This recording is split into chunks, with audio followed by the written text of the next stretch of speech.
कहाँ से आया है? क्यों तूने मेरे भाई की गर्दन को निचोड़ दिया, क्यों तोड़ दिया, क्यों ऐसा पाप किया? अगर गुरु ने मुझे फूल न बनाया होता तो आज मैं तेरी जो हालत करता देखने लायक होता। ये दूसरा फूल दहाड़ रहा, जो दो फूल लगा था, एक फूल तो तोड़ा, नीचे गिर गया, मुंडी बन गया, बट दूसरा जो फूल था वो ललकार रहा है प्रभु श्री रामचंद्र जी को। कैसे बच्ची?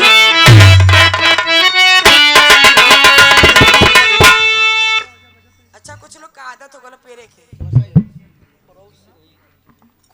बुढ़ऊ का देता है ऐसा। और ये कोरौ सिरोही की धरती से चल करके आए हमारे बीच में बाबूजी के कर कमल द्वारा। ये 21 रुपए का आशीर्वाद, प्यार दुलार, कोटि कोटि नमन है ब्रो। हेलो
रामचंद्र जितना बात को सुन करके वहां पर शोक में बैठे हैं।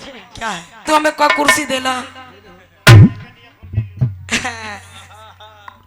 चला कुर्सी दा भैया, खड़ा रहे तो ठीक है पंचो। और ये देखिए परड़ी की धरती से चल करके हमारे बीच में बिंद स्टूडियो, अब कैमरामैन सुनील यादव और साथ में सहयोग कर रहे हमारे बीच में नमोई भुलाई के शीतल यादव। मैं आप लोग का वेलकम, हार्दिक अभिनंदन करती हूँ अपने इस भौरा जी के मंच पे। आप लोग को कोटि कोटि नमन है, प्रणाम है। लेकिन आए है पंचो, इधर जो है प्रभु श्री रामचंद्र जी इतना बात सुन करके अचरज में पड़े हैं, शोक में डूबे हैं। या आखिर हम सुन रहे हैं तो सुन क्या रहे हैं, हमको कुछ समझ में आ नहीं रहा है। अब हम करे तो क्या करे, सब बोल क्या रहे हैं। लेकिन बाबू आखिरी कड़ी में कहना है बच्ची कैसे जाए झटके से।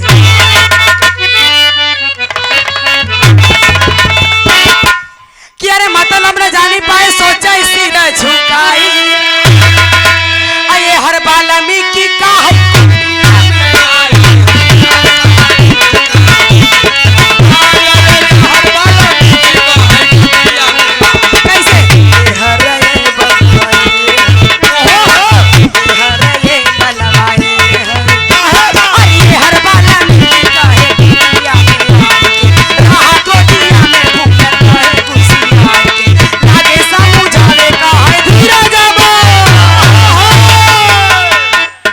पंचो। आइए अब मैं बताती हूँ वो कुटिया किसकी थी, वो फूल कौन थे। वो कुटिया थी वाल्मीकि मुनि की, और वो फूल कोई और नहीं थे, उनके शिष्य थे। जब वाल्मीकि मुनि कहीं जाते थे तो अपने शिष्यों को फूल बना करके चले जाते थे। जब आते थे तो उन लोगों को फिर इंसान बनाते थे। वही फूल देख करके प्रभु श्री रामचंद्र जी मोहित हो जाते हैं और फूल को तोड़ लेते हैं बाबू। वही फूल जो है सिर बन जाता है। प्रभु श्री रामचंद्र जी चिंतित बैठे थे, लेकिन वाल्मीकि मुनि जब आए और सारी बात उनको बताए, तब उनके समझ में आया कि ओह, ये तो मेरे से बहुत गलती हो गई, ये तो मेरे से बहुत गलती हो गई। मैंने किसी जीव का जो है हत्या कर दिया।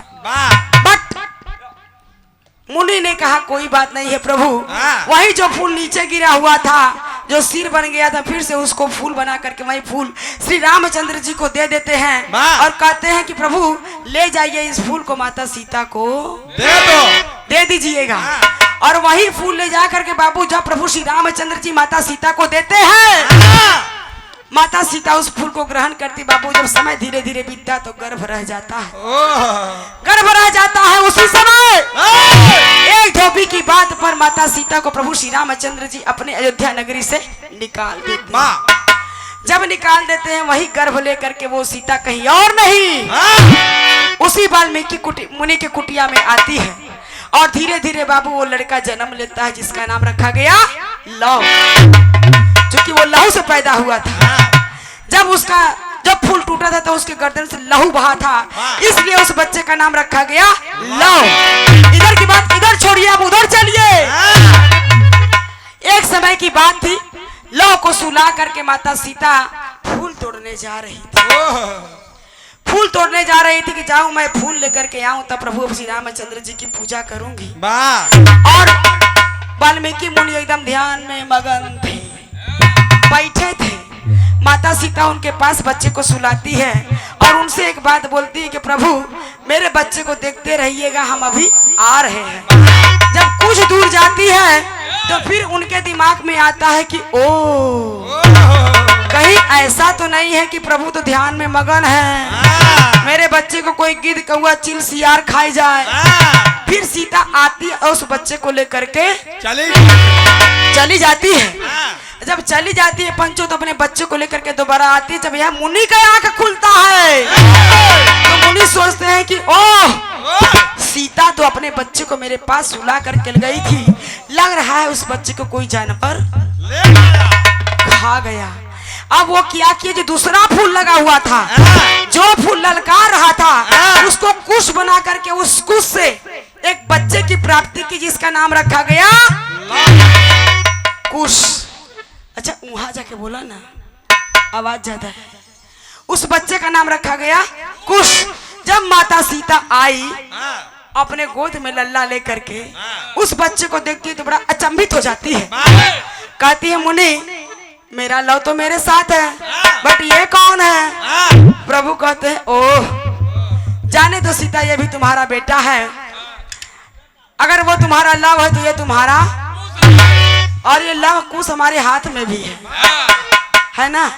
ये फूल लव और कुश जो कि प्रभु श्री रामचंद्र जी ने माता सीता को दिया था, एक पल बदे हमके माता सीता समझ ल, एक पल बदे उनके प्रभु श्री रामचंद्र जी समझ ल।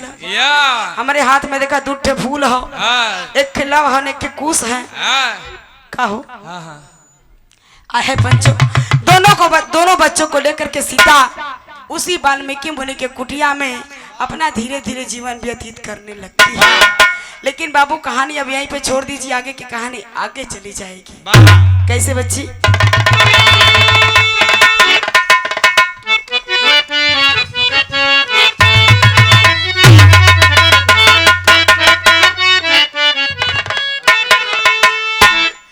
कही ओही ये बुढ़ऊ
हेलो हेलो भैया है हेलो